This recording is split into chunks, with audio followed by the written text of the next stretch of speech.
Welcome to today's Explainer.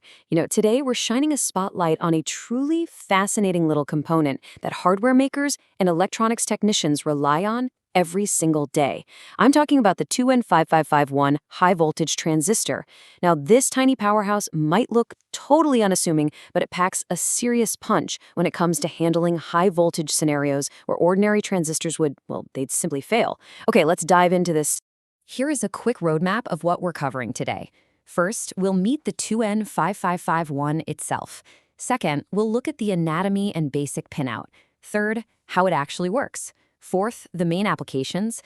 And finally, finding the right replacement. All right, Section 1, meet the 2N5551, a tiny powerhouse.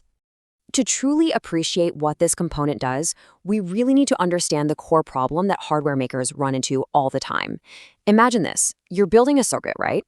You reach for a standard low-voltage transistor, but suddenly the voltage spikes. So what happens? You get that dreaded magic smoke. The component completely fries, your ego takes a bit of a hit, and you're stuck back at square one. And honestly, this is exactly where the component we're talking about today comes in and saves the day. Now, what's really interesting about this slide is the direct contrast. On one side, we've got a conventional transistor like the BC547. It's a fantastic, super common component, but it has a relatively low collector-emitter voltage rating. If your circuit demands more, the BC547 simply won't survive.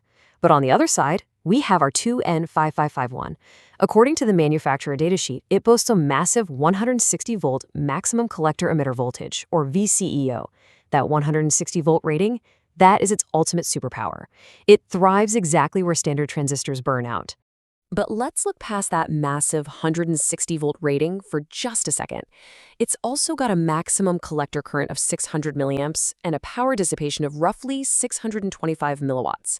Plus, it features a DC current gain, or HFE, that typically sits somewhere between 80 and 250 at 10 milliamps. But for me, the real standout here is that 300 megahertz transition frequency. That means the 2N5551 isn't just some high-voltage brute.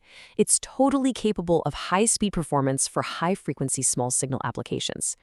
Moving on to Section 2, Anatomy and Basic Pinout, let's look at connecting it safely. So the 2N5551 is an NPN BJT.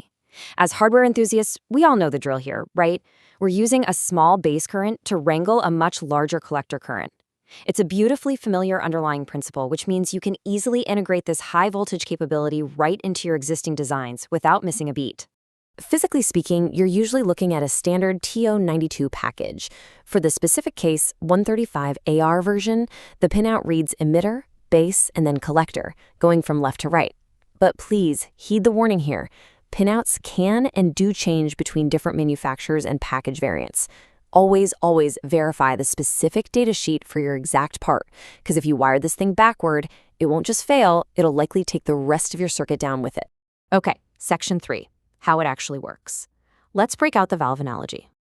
To easily visualize this, think of the transistor as a water valve, governed by a very simple rule. Collector current equals gain times base current. It's all about leverage, and this brilliantly illustrates the sheer power of the transistor. If your 2N5551 happens to have a gain of 100, just a tiny 1 milliamp twist at the base basically blasts open the main pipe, letting 100 milliamps flow right through the collector. We all know the standard operational states: cutoff, conduction, active, and saturation. But I want you to think about this in the context of our 160-volt superpower. When this valve is in cutoff, it literally has to hold back a massive potential without leaking or breaking down. Then, when it moves into the active region, it's finely tuning those high-voltage flows. So it's not just a basic switch, it's a high-pressure gatekeeper that's capable of cleanly managing states that would immediately fry standard silicon. Section 4, the main applications. Let's talk real-world uses. Because it can handle voltages that would incinerate ordinary BJTs, the 2N551 is incredibly versatile. You'll actually find it working as an amplifier in audio preamplifiers, sensor signal amplification, and voltage amplification stages. But it's equally at home acting as a switch in relay driver circuits, LED drivers, and oscillator circuits. In fact, the manufacturer explicitly highlights that it was designed for general-purpose high-voltage amplifiers and driving gas discharge displays. It is just a true utility player for electronics designers. And finally, Section 5, Finding the Right Replacement, your quick troubleshooting guide. Look, There is no single universal drop-in replacement out there, but we can definitely rank the best alternatives based on the source data. Right at the top with a full 5 stars is the MMBT 5551.